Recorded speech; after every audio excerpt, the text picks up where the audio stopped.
confession. I love crappy romantic comedies. Yeah, it's a cliché. I can't help it. I love them. All those movies have that scene, you know? The girl is at her wit's end. She's been crying her eyes out, her makeup is running, she looks like a zombie. She's done. Which is when Ryan Gosling knocks on her door to coax her out. Miss.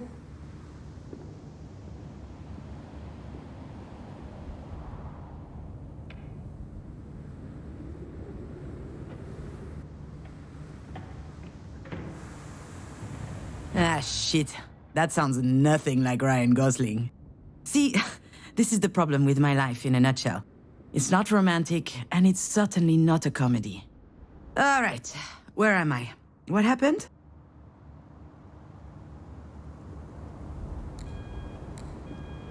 Oh yeah, the hospital. I felt woozy, and then really, really hot. And I guess that I fainted?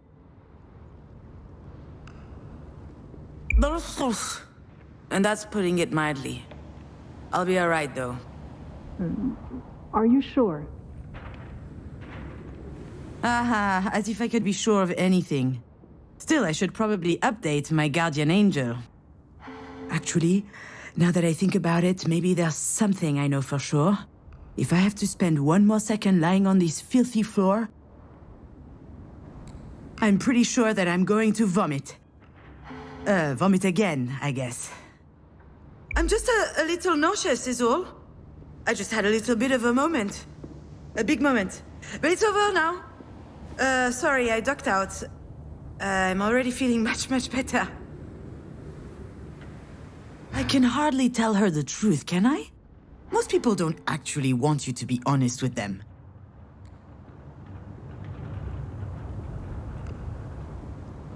I'll be out in just a second. Those weren't here before. Do you think they have any idea where they are? I'm sure this comes as a shock, but it is crucial that you understand the situation. Your mom had a brain aneurysm. Do you know what that means? Mom. Funny. I could never get myself to call her mom. She's always been Marie to me. As I understand it, it's a weakened artery wall? Correct. And that artery ruptured, which caused a hemorrhage. It is a serious situation. We need to prepare for whatever happens next, very quickly indeed. I've watched enough Grey's Anatomy to know that this is not good.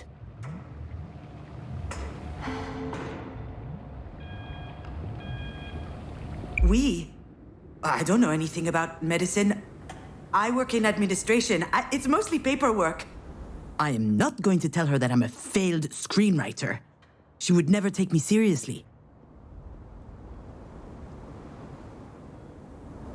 Anything related to medical care will be my team's responsibility. But you are her trusted advocate. I'm sorry, you should be her aware. what now? Do you not remember? This is the reason we called you. We have your name and your number, which means that you signed the release. I have no idea what she's talking about. And since she is not able to express her will, it falls to you to speak on her behalf. But I presume you discussed that when you went through the process. So you must know that there are a number of options to consider. I don't believe it! She put my name on the form without asking me. She must have forged my signature. It's hardly a surprise. She's always done that kind of stuff. But I'm not making any important decisions. I've had my share of this kind of responsibility, and it didn't turn out well. However, my dear mother doesn't seem to understand. Of course, Jan will have her say, and if we disagree, all hell will break loose. Pitting us against one another at a time like this, that's exactly what my mother would do. I feel trapped, like a fish in a barrel. Oh, come to think of it, I would love that. A 30-second memory, and not a care in the world. Fear me, sharks, for I am the terror of the oceans. That reminds me of the nickname I got during swim class in middle school. Sea hag. Haters, all of them. I'm sorry, Miss Fortin? Demange. I went back to my maiden name. I'm sorry, that wasn't in your file. Listen, I understand that this is all very sudden, but we don't have a lot of time. We need to focus. We do indeed.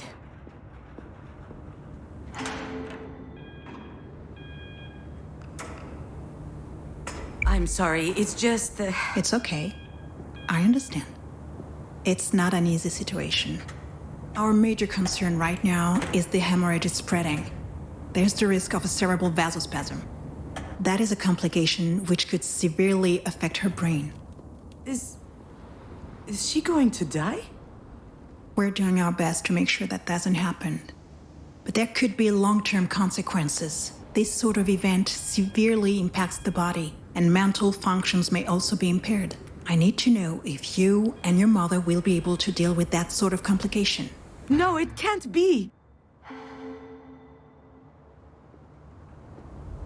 I'm not ready for this. Holy... What do you mean? To be completely frank, if we're able to pull your mother through this, there's only a small chance she'll be like she was before. Small? How small? Smaller than that. In all probability, she will never be quite the same. Some people would prefer not to keep living under such circumstances. That rather their medical care were geared more around letting go as gracefully as possible. What I need to know is, what would your mother want? I don't know how to answer that. Last time she told me she wanted something, it was...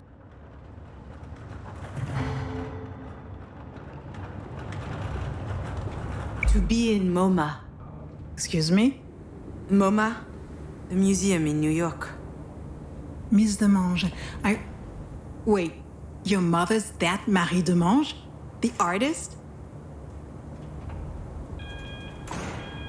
Ah, there it is. Works every time. Once people figure out who Marie is, snap! Their whole demeanor changes. They feel like they know her somehow.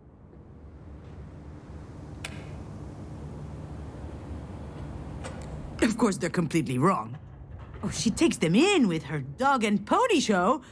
But there's a world of difference between who she is in public and in private. And if this doctor knew Marie, the real her, she would realize how ridiculous her question is. Yeah, the Marie Demange. And I'm her assistant, I guess. I handle the business, the management, the press, so that she can be fully dedicated to her art, you see? Anyway, the other day, I got a call from Centre Pompidou. They want to do a retrospective on her life and work. Can you imagine? The billboards, the crowds, the press, the whole shebang. And I'm like, hell yeah! I hop into my car, I rush over to tell her, I run into the workshop, yelling, and you know what she said? Did you hear from MoMA? Ugh. Someone had told her they were considering her Self-Portrait 8, a canvas from her latest series. A whole exhibit in Paris, on the other hand, she didn't care. So, that's my mother. Most of the time, I don't know. I have no idea what she wants. I know what I'm asking isn't easy. I can give you a little time to think. Like that would change anything.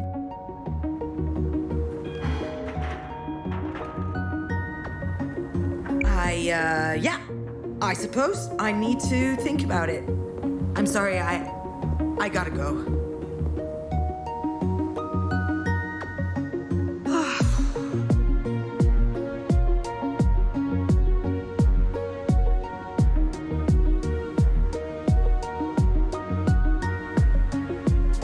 I know what she'd say, that I'm running away again. What did she expect? That I just show up and what? Decide whether she lives or she dies?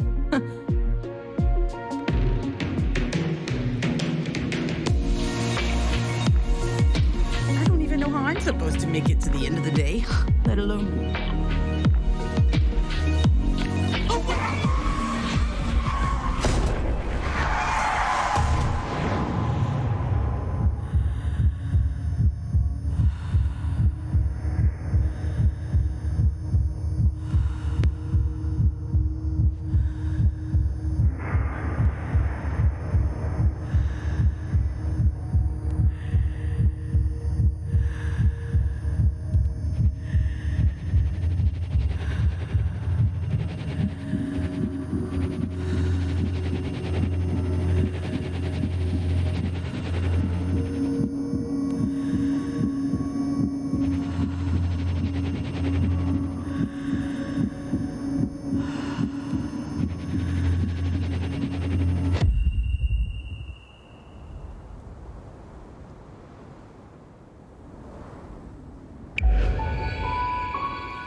I remember, Diane and I found an injured bird in the backyard.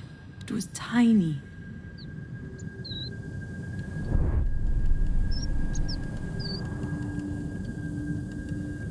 I think it was around the time Marie had set up her new studio in the sunroom. Now that I think of it, that was also my first experience with death. In fact, I also had a really weird dream that night. Something about that day always seemed off. I never figured out why. And why am I thinking about this now?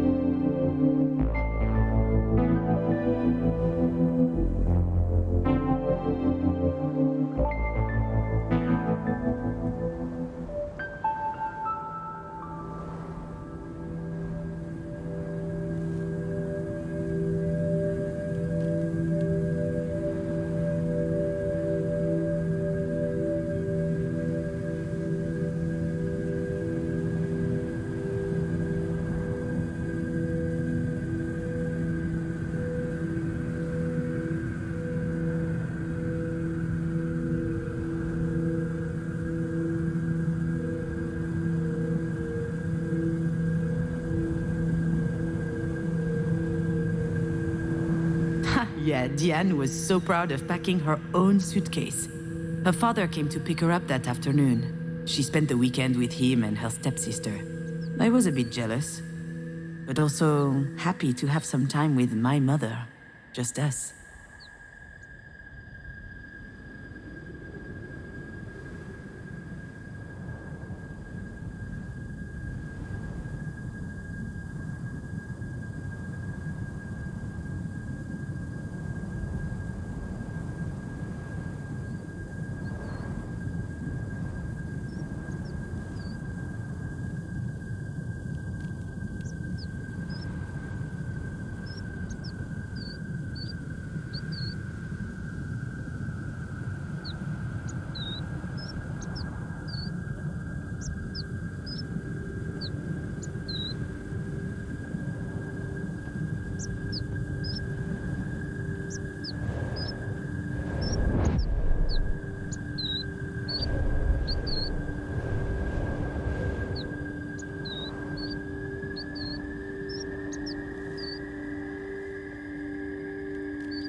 Marie told us she'd take care of the bird, so we went back to playing. I never saw it again, and when I asked what happened, she said it just flew away.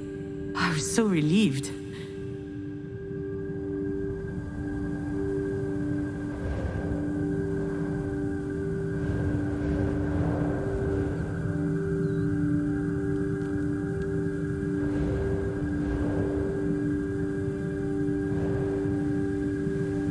Back then, Marie wasn't very well known, but she was hardworking. She had just started a series on birds, actually. They were all over the house. She considered them a symbol. A postmodern symbol of anti-anthropic levity. Classic Marie.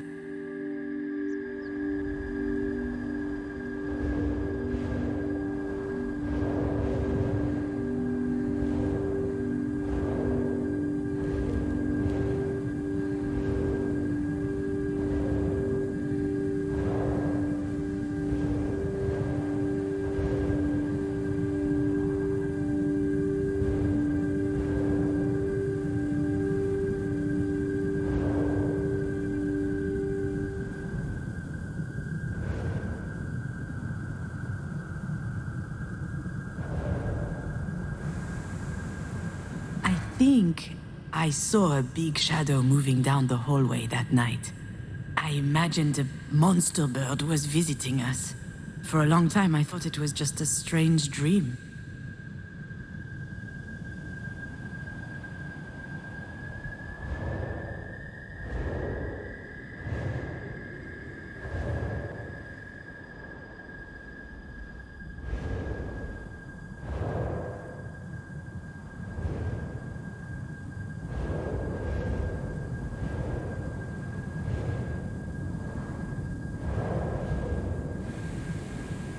Do you recognize it?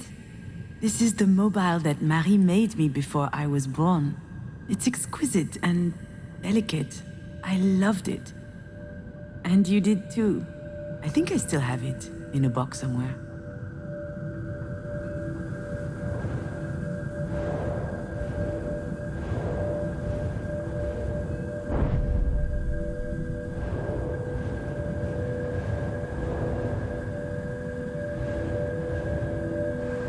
The nest was high up in the tree, but the wind blew it down. The bird was obviously young. It was a big fall. It must have been badly hurt. I didn't realize it at the time.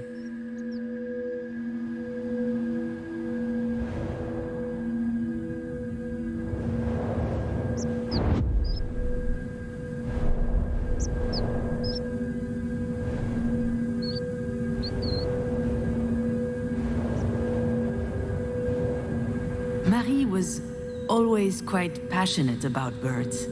So I suggested we keep this one as a pet once it got better. I could already imagine it. A beautiful cage tucked in the corner of the studio. She got so mad. At the time, I didn't understand why she reacted like that. But now...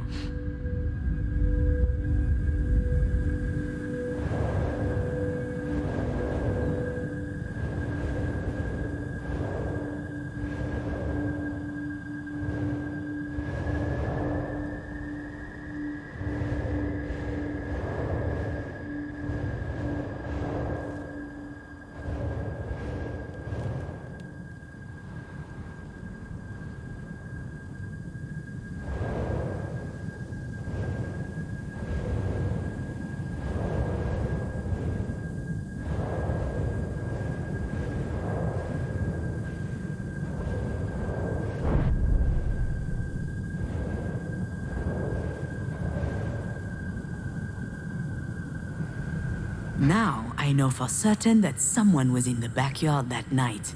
And since Diane was at her father's, it must have been Marie. What was she doing out there? Maybe...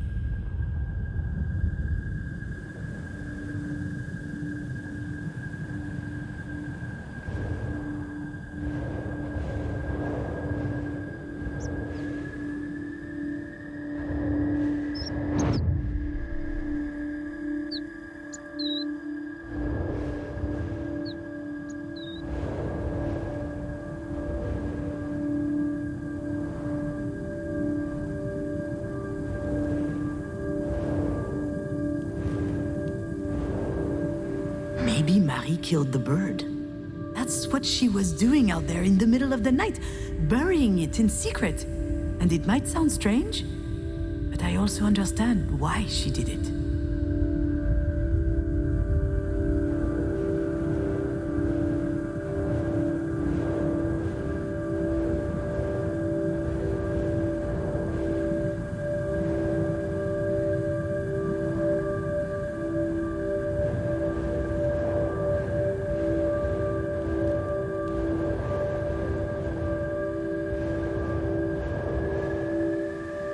Marie is really an astonishing person, you know? She's usually hard, but also she could be vulnerable sometimes. She couldn't stand seeing the bird injured. She knew it would never recover. It was too weak. I remember she said, "Not being able to fly, that's no life for a bird." She thought it would be better off dead. She could have just abandoned it, let things run their course.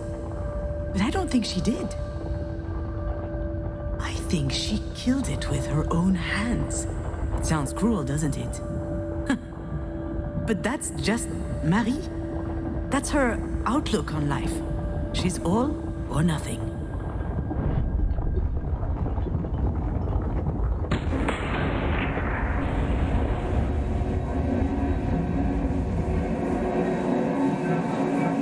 What I need to know is, what would your mother want? I'm not ducking out. Not this time. After all, isn't this what Marie wanted?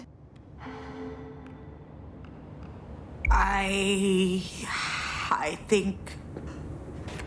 My legs are shaking. Maybe I'm having another turn. I think I need a sugary drink. Understood. Do you need anything? Well, I need more coffee. But if I drink another one, my stomach's going to declare war on the rest of me. I just can't speak on my mom's behalf. One thing's for sure, she's a radical. She's all or nothing, all the time.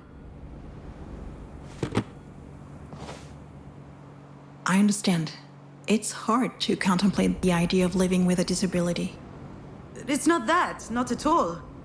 If we were talking about me or someone else, I would say it's gonna be fine. You adapt, people do it all the time. They have to. Life's too important. I would say that. She wouldn't. I'm not sure that answers your question. She certainly comes across as rather forthright. You don't say. I've seen her on TV a couple of times. My father loves her. She's an extraordinary artist. In her interviews, she's so impressive, fierce even. It must be quite something to be the daughter of someone so talented. I've heard this one before. That's a polite way to say, it can't be easy to have a nutcase for a mother.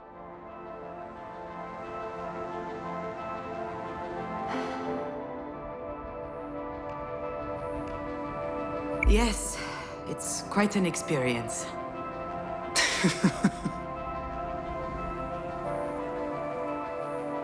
Doctor, do we know why? Why this happened? We were just having dinner last night. She was fine. There could be a lot of factors. Family history, hypertension, alcohol consumption. I did have a pretty severe hangover this morning. Even past trauma, like a historic head injury. It's hard to say right now. All right, Miss Demange, I'll give you time to think. Let's speak again in about 2 hours, if that works for you. Sounds good. Can I see her? Yes, of course. Let me find out her room number.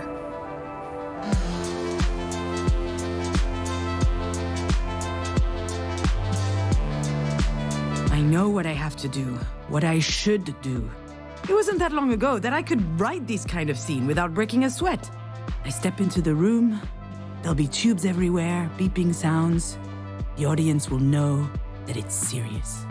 Then I start bawling my eyes out. I collapse on my mom's bed, pouring out snot from my nose. Or maybe I'll be dignified, stony-faced, standing quietly in the corner. Close up on my face. They'll see I'm suffering deep inside. A single tear rolls down my cheek. That's exactly how it will happen. Or what should happen. There's just one problem. I really must. She probably needs me. I don't know why, but I can't open that door.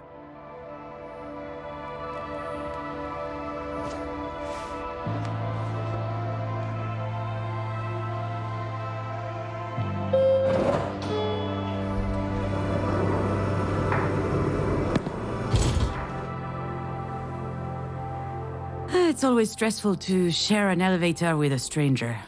Still, it could be worse.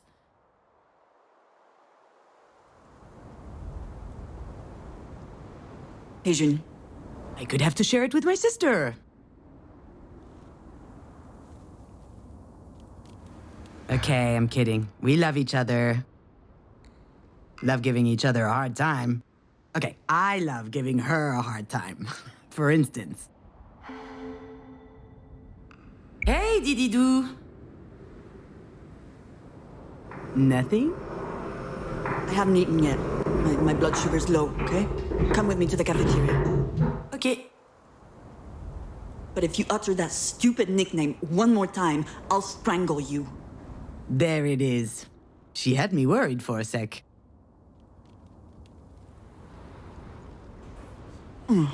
This food looks nasty. Did you notice? Jan loves being in charge. She wasn't always like that. It started when she was a teenager. Some people get acne. She got authority. So, how's work? Scheduling, phone calls, spreadsheets. It's mind-numbing. There's no time to think. That's why I love it so much. How's your script coming along?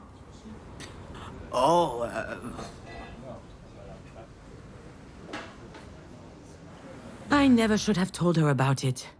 I guess I had a moment of weakness. I thought she would worry less about me if she knew I was working on something creative. But why did I even think she was worrying about it in the first place? She doesn't seem worried now. Better change the subject. And how are you? Well, since you ask, So easy. I was doing good until yesterday.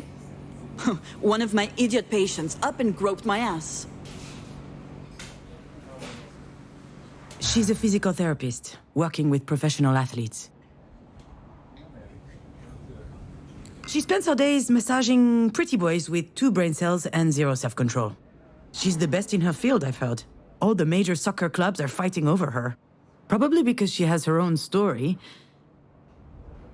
She almost became a tennis pro at 17 years old. She was really strong. And then there was some kerfuffle, I don't know what happened, but the league didn't have her back, so she just gave it all up. I've never seen her so angry.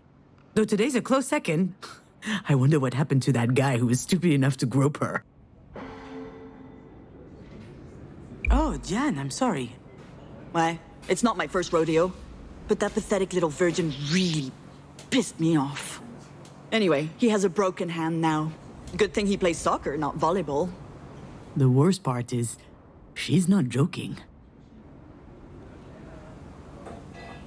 In other news, this place is so stressful. Everyone's way too nice. It is a hospital, Jan. I know. They should be scowling 24/7. So, how is she? I haven't been to see her yet. What are you waiting for? A singing telegram? Sorry, that was uncalled for. This whole situation, it's just a lot. Yeah? Sounds like there's something else.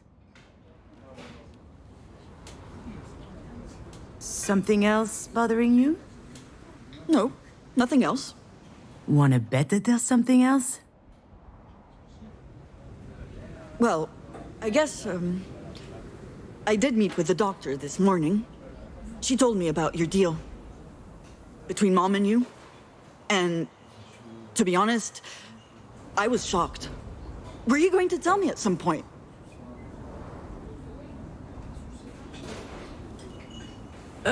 See? I knew that this whole trusted advocate thing would never fly. The only question is, will she believe me when I tell her I didn't know? Given the state she's in, I wouldn't bet on it.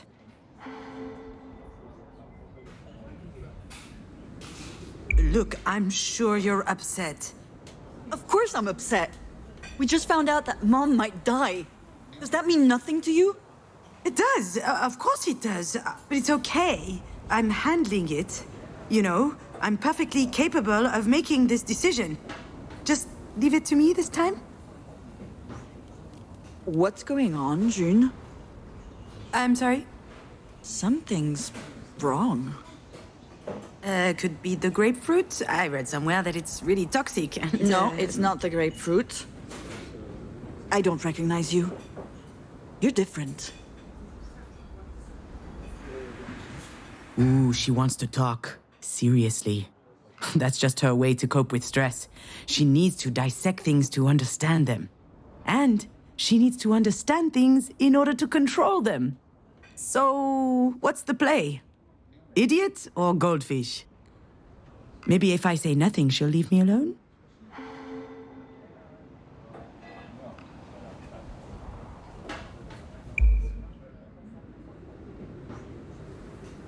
And don't pretend you can't hear me. I guess I can't get out of this one.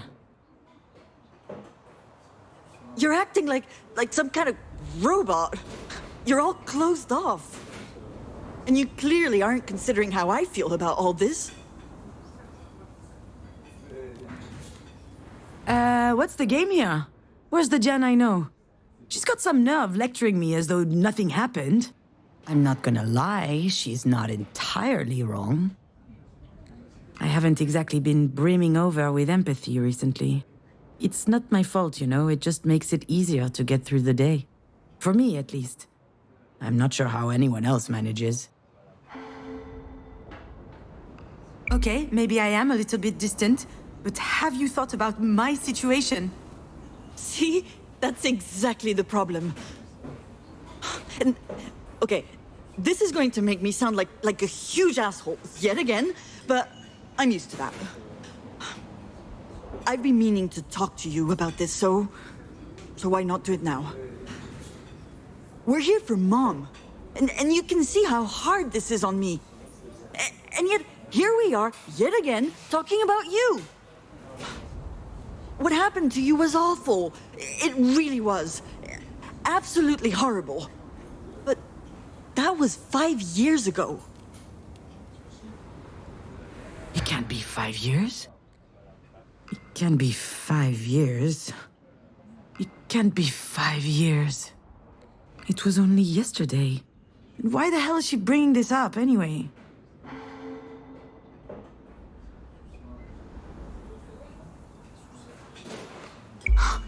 Where are you going with this? I don't really know. I guess I'm a little worried about you. I don't understand what goes on in your head, and that scares me. Why are you like this? Really? She's worried about me?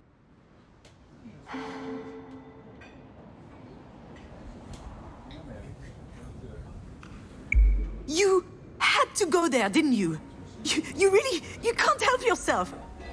Whenever you can't control something, you just hate it, don't you? And so, pow, you attack. You're wrong, June. I'm just trying to help. You can't really tell me that everything's fine, can you? Do you think that throwing my little problems back in my face is going to help? Oh, wonderful, wow. Oh, it's a miracle, I'm cured. Thanks for the therapy session, but I really have to go. Obviously, you can handle everything just fine on your own, so go ahead and take care of Marie. Wait, June! Don't leave, please! I'm sorry. I really need you. I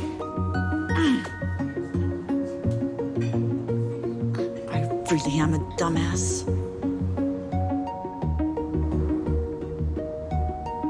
She really is a dumbass.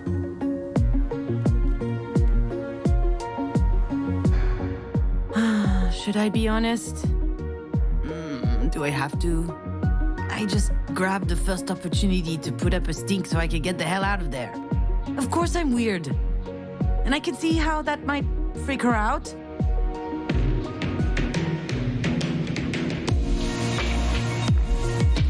But she wasn't telling me that because she cares.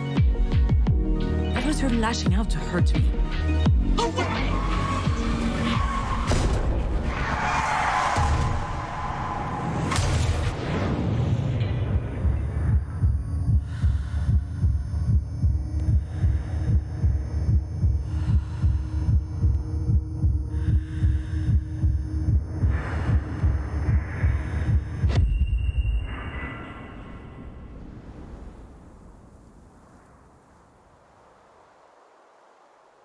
You know, Astrid, memory is weird.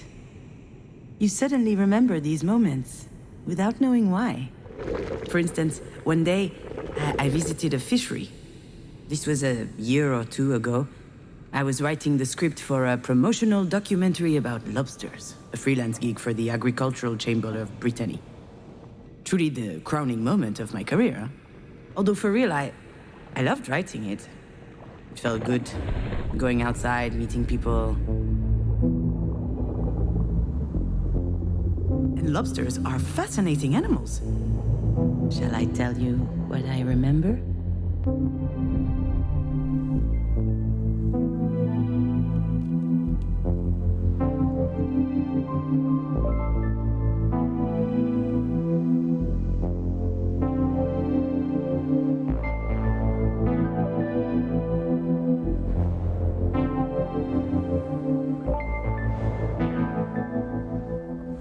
Everyone loves lobsters.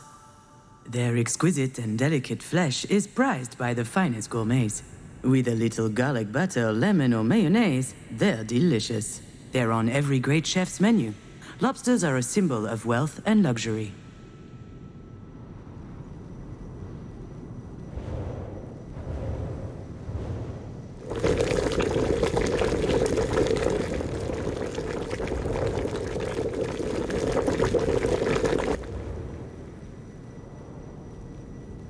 Lobsters are a mystery to science because they don't age.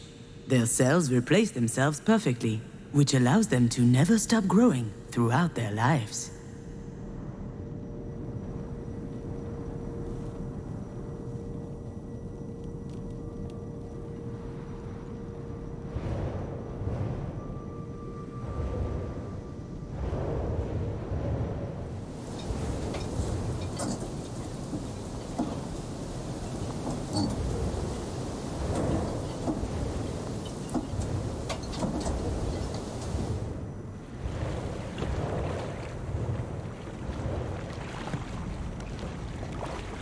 Lobsters have a chitinous exoskeleton, a durable and tensile material that protects them fully. This natural barrier is so strong that lobsters have no natural predators. In short, no one can mess with lobsters. Except humans, of course.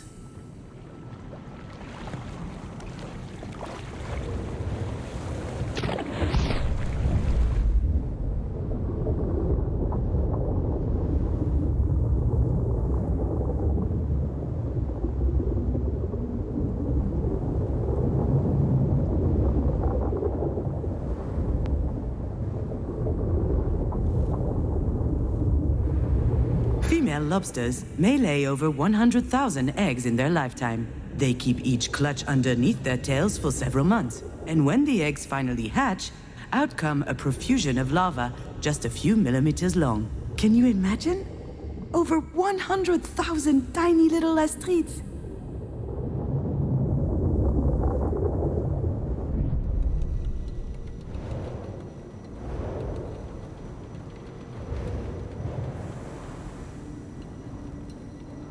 That was the official line, the one I got paid to write, but I dug deeper.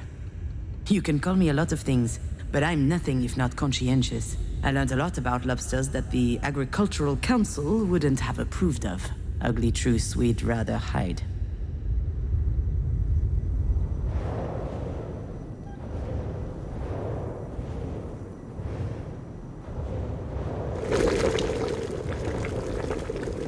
Everyone loves lobsters. But to truly love them, first you have to cook them. And to cook them, you have to kill them.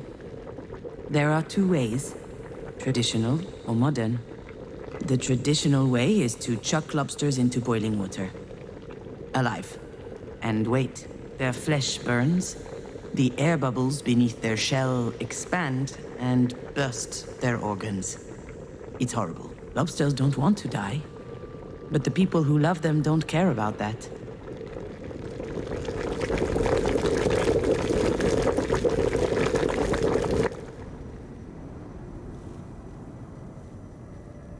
Lobsters don't age, but after a while their shells do, and if they can't make a new one, their current shell will wear out.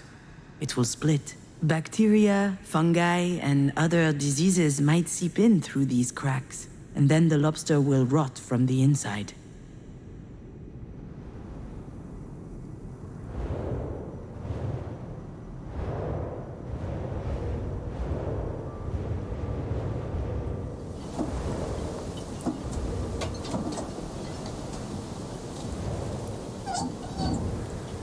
Lobsters have a chitinous exoskeleton, but sometimes they feel trapped in it, so they molt. They leave their shells behind and expose themselves. Until their skin hardens again, the world is full of predators. Carnivorous fish, other arthropods, and humans, of course.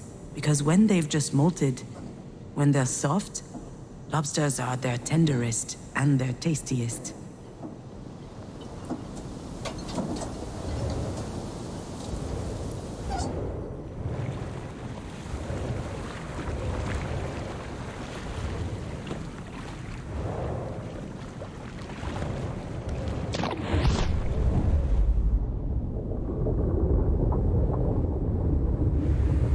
Female lobsters may lay over 100,000 eggs in their lifetime, but few will reach adulthood. The larvae will be gobbled up by passing wildlife. The young ones will be poisoned by water pollution.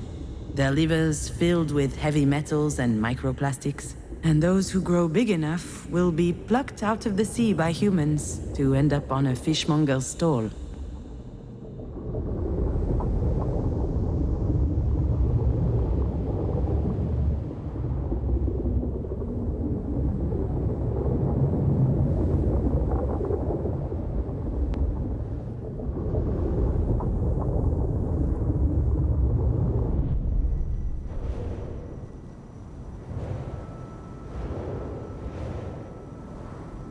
All this to say, being fake? Writing pretty lies? That doesn't bother me. Between my clerical work for Marie and those PR gigs, I learned to tune it out.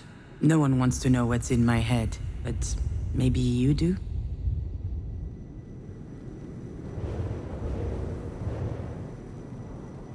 Everyone loves lobsters, and that love is what's killing them.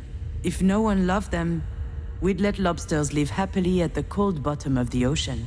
Lobsters don't need to be loved. Me neither, to be honest.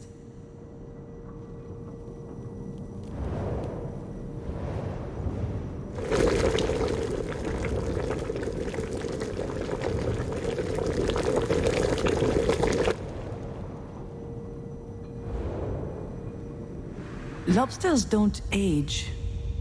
In fact, they could never die at all. If they just stayed in their holes, they'd never get sick. They'd never get harvested or trapped. Unfortunately, lobsters grow. Maybe that's the big difference between them and me.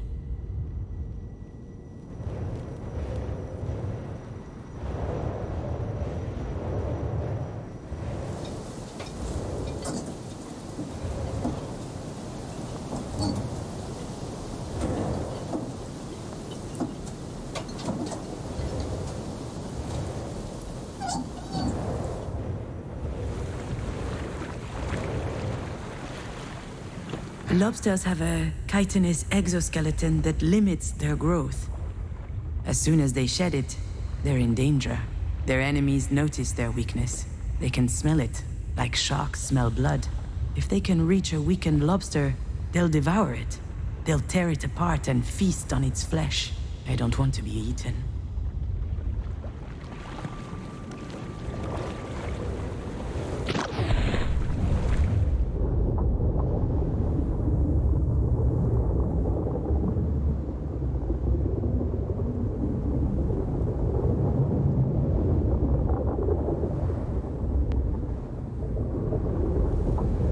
Female lobsters may lay over 100,000 eggs in their lifetime, and they'll never watch them grow up.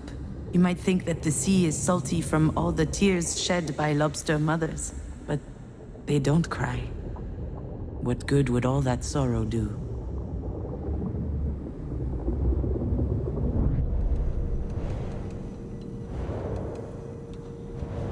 You know, Astrid, memory is weird. You suddenly remember these moments without knowing why, until you realize it's trying to teach you something crucial.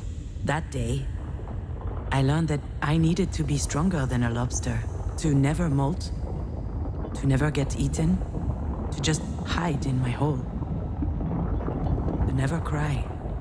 That's the only way that I could keep on living after you died, my little fawn. I don't want anything. I don't expect anything. I feel nothing.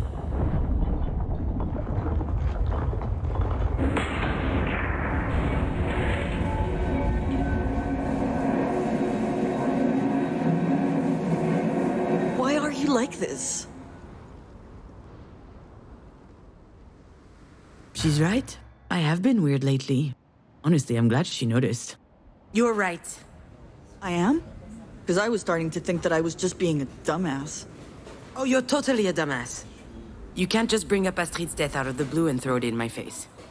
But you are right. With her gone, something inside me is broken. I just don't feel anything. Everything just slides off me. I'm Teflon. Sealed off. Like a damn lobster. A lobster? And you're right. It's been 5 years already. But I'm still trying to figure out how the hell I'm meant to reconnect with my life. I understand. I mean, I know I can't understand, but I think I get it. Is there anything I can do to help? I don't think so. Well, you can keep on beating up idiots, but that's more of a public service than for me specifically. I will. You know, I admire you. Sure you do. You've always been the sensitive one. That's classic Marie right there. I'm sensitive, by which he means weak. Not strong enough for the world. Obviously, I pale in comparison to the formidable Diane.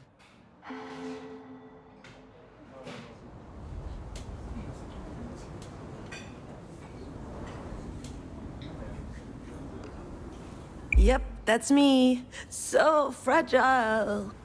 That's not what I mean. Mom raised us to bite before we get bitten. That was the only way out she could see. And I guess I took her literally. But you weren't like that. You knew how to listen. You got people.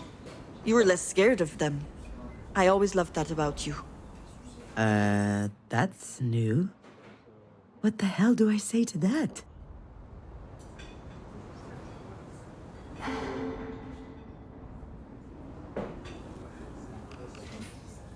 That's the nicest thing you've ever said to me. Yeah, right. Knock it off. I don't know why it's so difficult for us to just talk. Maybe this is why Mom chose you. And we're back.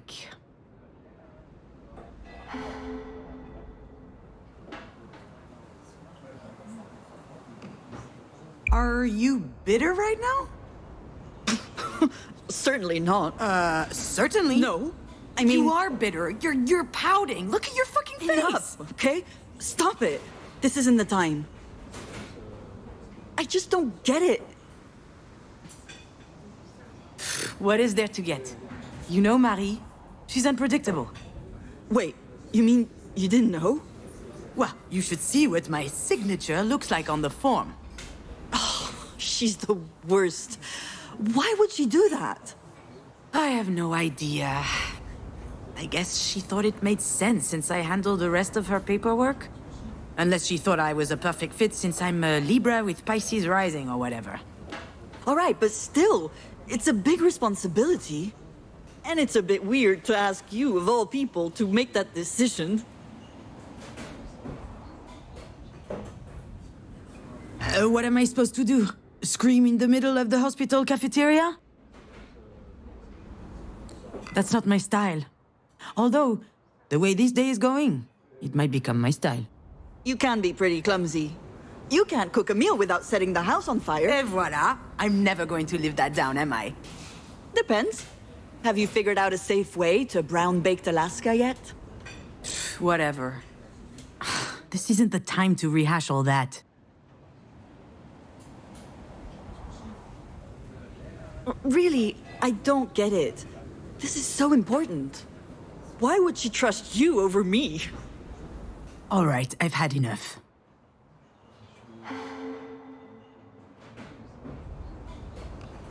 You know what? You're right. Only an idiot would trust me. Oh, come on. Yeah, here it comes. You're the reliable one, aren't you? The one people can always count on. What are you talking about?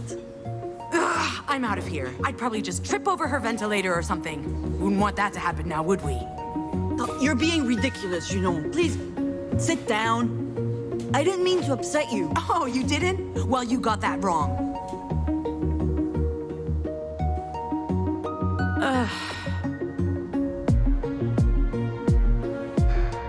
Well, that was embarrassing, wasn't it?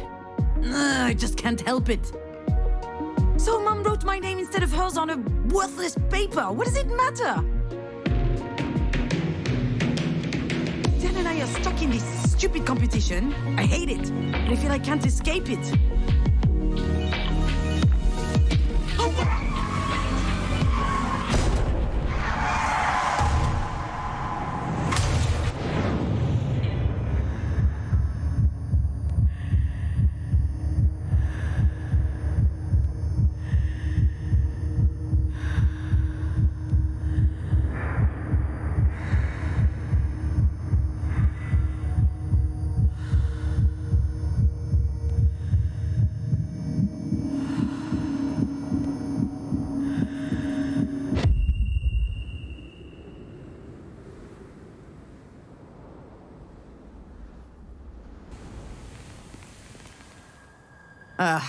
Of course I'd remember that day. My infamous 25th birthday. The day we met Diane's girlfriend.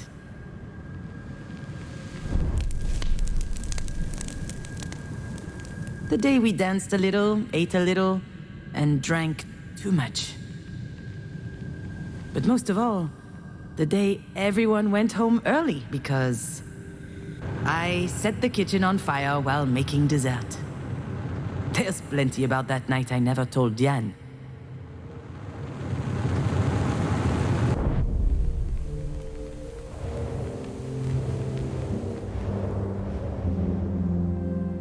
I wasn't expecting Marie to have a present for me, and yet she remembered. I'll be honest, I was super happy. But as usual with Marie, things couldn't just be nice. I hope you like it because it costs me a fortune. That's what she said when she handed me the bottle. She could afford it too. She wasn't world famous yet, but her career was taking off. And with that, her taste became more and more luxurious. Me? Oh, I was light years away from all of that. I hate whiskey. I hated it then, I hate it now. That's how it works with Marie. Even when she does something for Jan and I, in the end, it's always about her.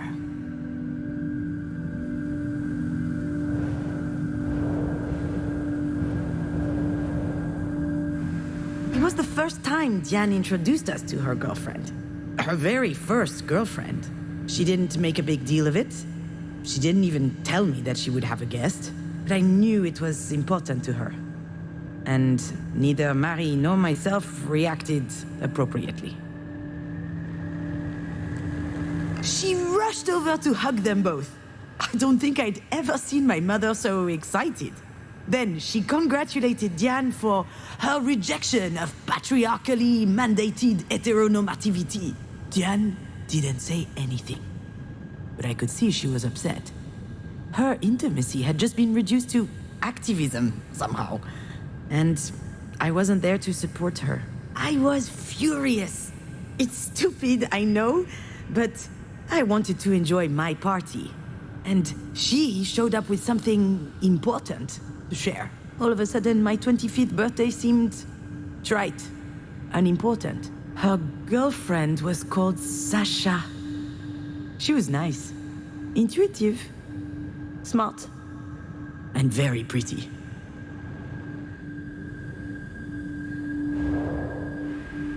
I was quite reluctant to organize this party. It was the last birthday I would celebrate at Marie's. Your dad and I were about to move in together.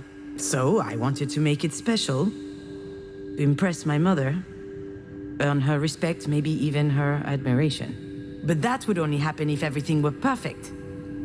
The fire made it a complete failure, but to be honest, she'd have found some problem anyway.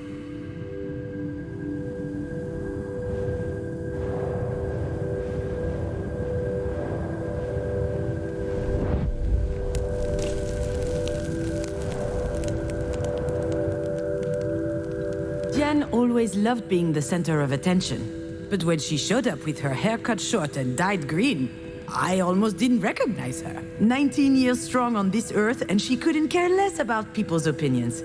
She was amazing to me. But I wonder if she was, at least unconsciously, trying to please Marie. It worked, by the way. Marie always had a soft spot for the rebels, and contempt for the rest. I don't think it made Diane any happier, though.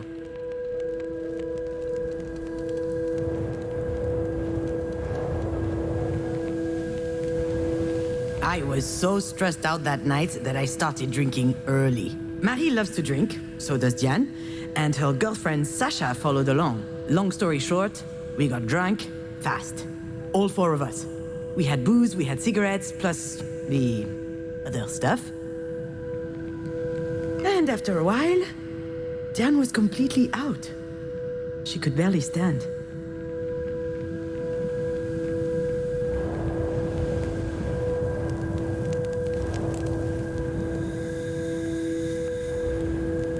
When dinner started, Marie turned on the charm. She laughed loudly, talked a lot, asked all kinds of questions. She has the most unbelievable charisma when she's trying to please someone, you know? And that night, she really was trying. I thought it was odd. She certainly wasn't doing it for me, or for Diane. And then I noticed the way she was looking at Sasha. I saw the glimmer in her eyes. The same as when she talks about Japanese whiskey. And I got worried.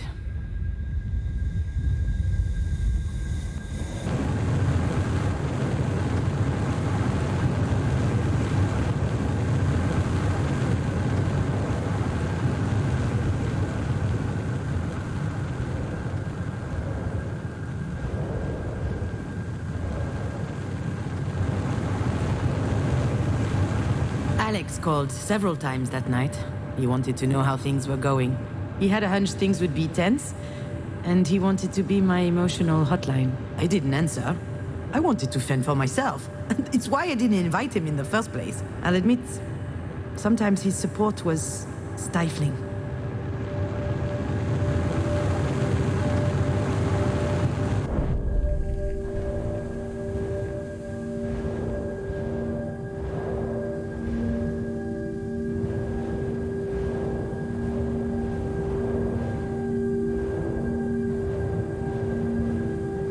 I'd got these nice candles to decorate the table with.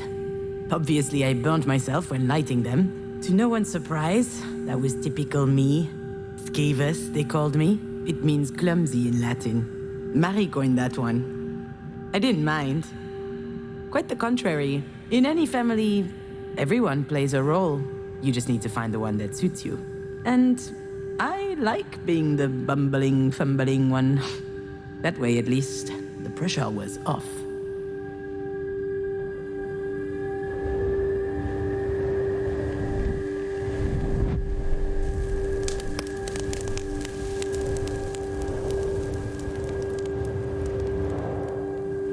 So yes, Jan and I were trapped in this ridiculous rivalry.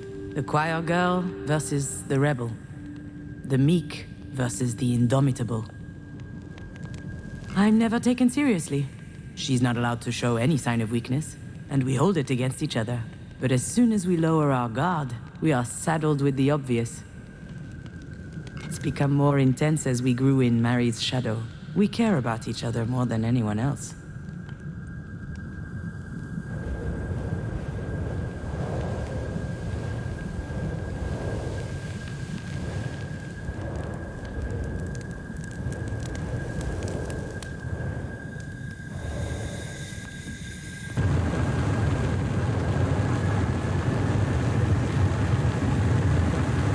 The flames went up very high, very quickly.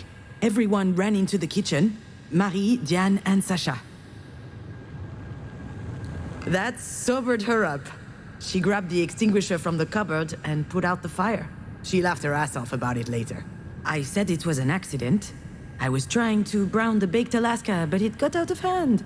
No one questioned my version of events. The whole thing was just classic me. Alex wasn't there to defend me. And I just sucked it up. I never saw Sasha after that day. She and Diane broke up a few weeks later.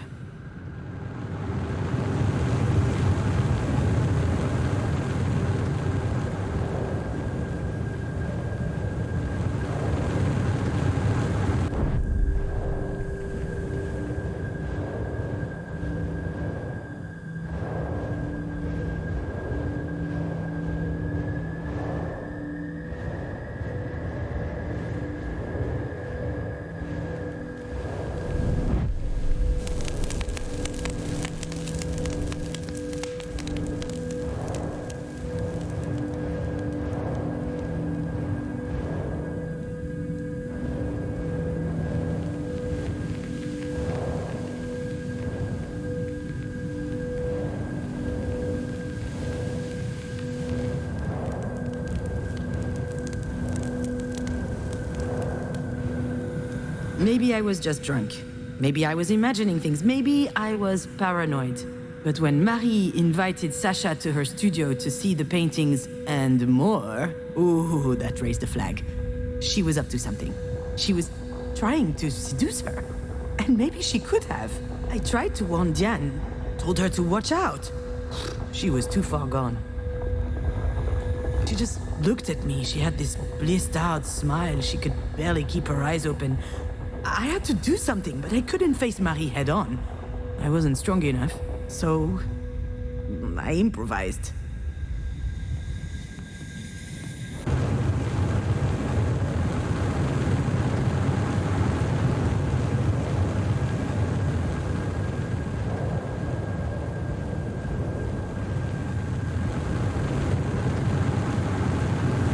No one noticed the bottle of Japanese whiskey was completely empty. Alcohol burns nicely on the stove. It was perfect for me to craft a diversion. And you know what? I wasn't even that drunk. I was mostly angry. At Marie. At myself. At my inability to confront her face to face. Maybe nothing happened after all. Maybe Marie didn't try anything. I'll never know. But I was scared enough for Diane's relationship that I set the kitchen on fire.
I never told Diane what happened.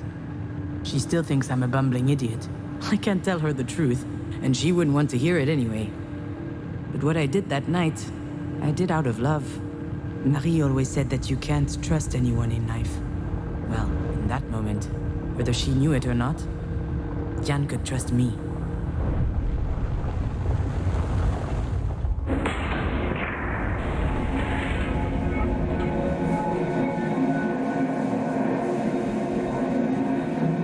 She trusts you over me. And here we go again, trying to see who can spit the furthest. But you know what? I'm not playing this game. She needs her sister today, not a fight. You know, I get it. Get what? Why you think of me this way. The chump who keeps screwing things up. I never...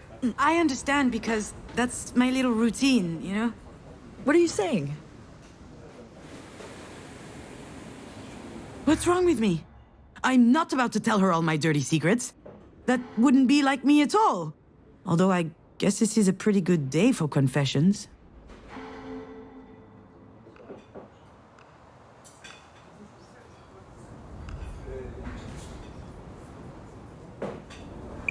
It's not easy existing between Marie and you.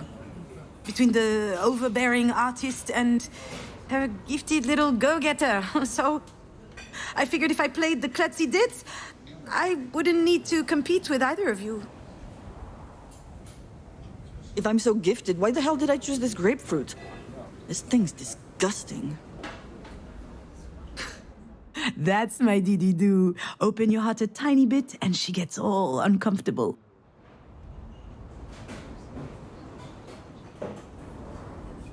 I told you it's toxic! Understand this. We both know things can be tense between us. It would be easier if I could act like this is all her fault. Diane's competitive spirit is unmatched. She has to be the first in everything. It can make her a little stupid sometimes. Oh, just like when she was training for tennis, or when we did hamster races. I felt like punching you at times. Come again? Yeah, it sounds weird when I say it out loud. You're the strongest person I know. And you're built like a sea cucumber. Look, all I'm saying is, I was always on your side when it mattered. Are you talking about Mom right now? Not just her. Yeah, I'm totally talking about Marie. I'm talking about the fact that you're my sister, and that's special to me. And I know it's the same to you. Listen, Diane, I have no idea how things are going to play out with Marie. And it's true, I have been feeling out of it for a little while now. But I do know one thing. That's going to help us. What do you mean? I mean that being a psychopathic robot has its perks. Cool heads prevail. And I think this is going to help us make the right choice. The best choice for Marie, sure. But for you and me, too. Maybe. Why are you looking at me like that? It's just... I'm not used to seeing you like this. You sound confident. It suits you. All right, so what do we do? I have no idea, but I'm not going to tell her that right now. I need to find a different tack.